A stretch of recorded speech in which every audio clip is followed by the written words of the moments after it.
Why will you be the first one, Kell, to defeat him? Just because this is my time, and I believe, the team believe, that we're going to take that title away from him. We believe that he's not boxed anyone at my level, and we're fully focused on ripping that title away from Terence Crawford. For our audience who's not as familiar with your career on this side of the pond, Kell Brook, let me just tell everyone, Kell Brook was an undefeated fighter who won the title, beat Sean Porter, who's an excellent welterweight, more decisively than Errol Spence did or Keith Thurman did, who are two stars of the division.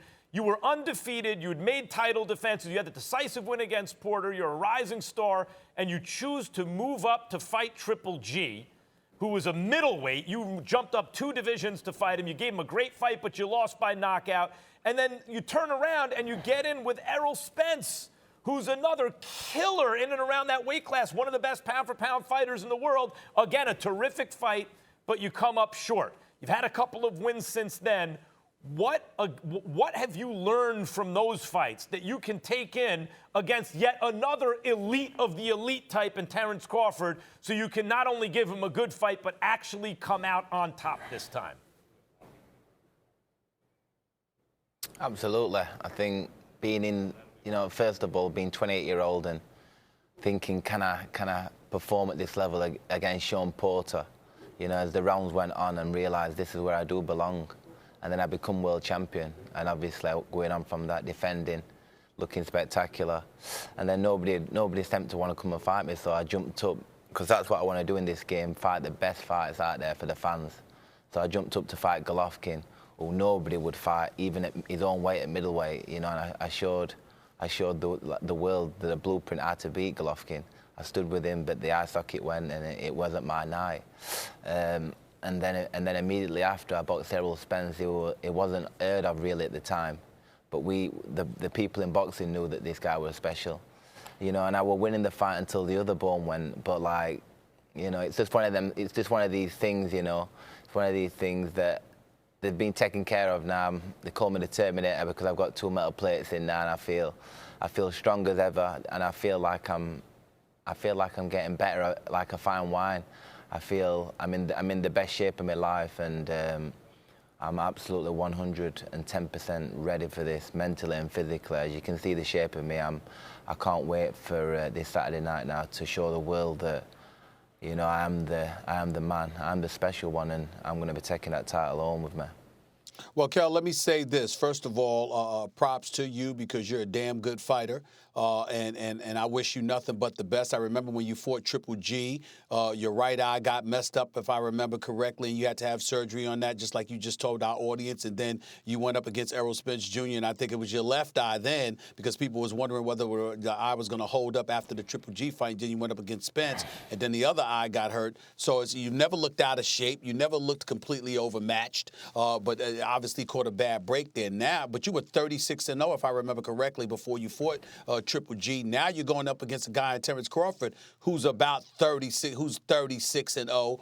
He's something spectacular.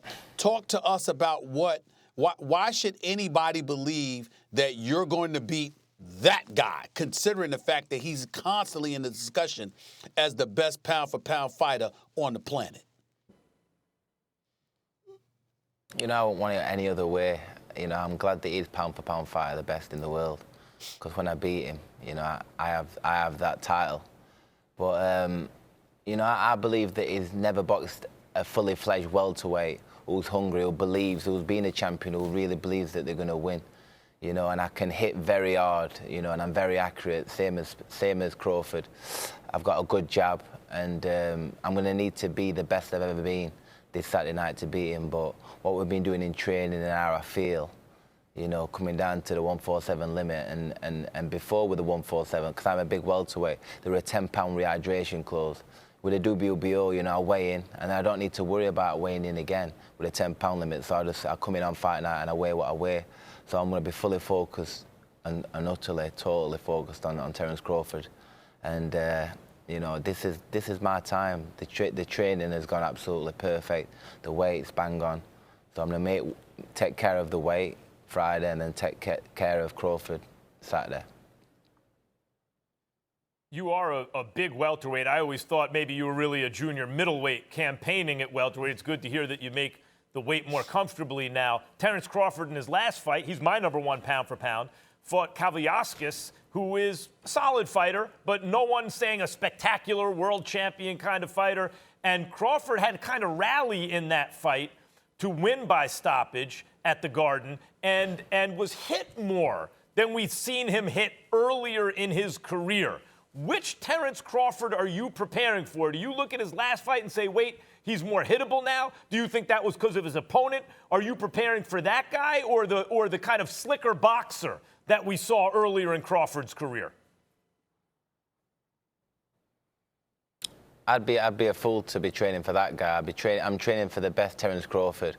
And don't get me wrong, he's an all-round solid fighter, good balance, good power, can switch it, you know. But from the school where I got brought up, where Princess Ian were from, the unorthodox style I'm used to.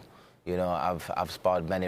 You know, that's where I've done all my 25 years in this game. You know, in the Ingle gym, so I've seen the unorthodox style. You know, but we've preparing for the best Terence Crawford. You know, this is the fight of my life. You know, there's pressure on him. You know, but I'm putting pressure on myself in this fight because I want this so bad. You know, because I want to show the world, you know, that me 100%, you know, is a complete different guy to what you've seen before in myself. Thanks for watching ESPN on YouTube. For live streaming, sports, and premium content, subscribe to ESPN+.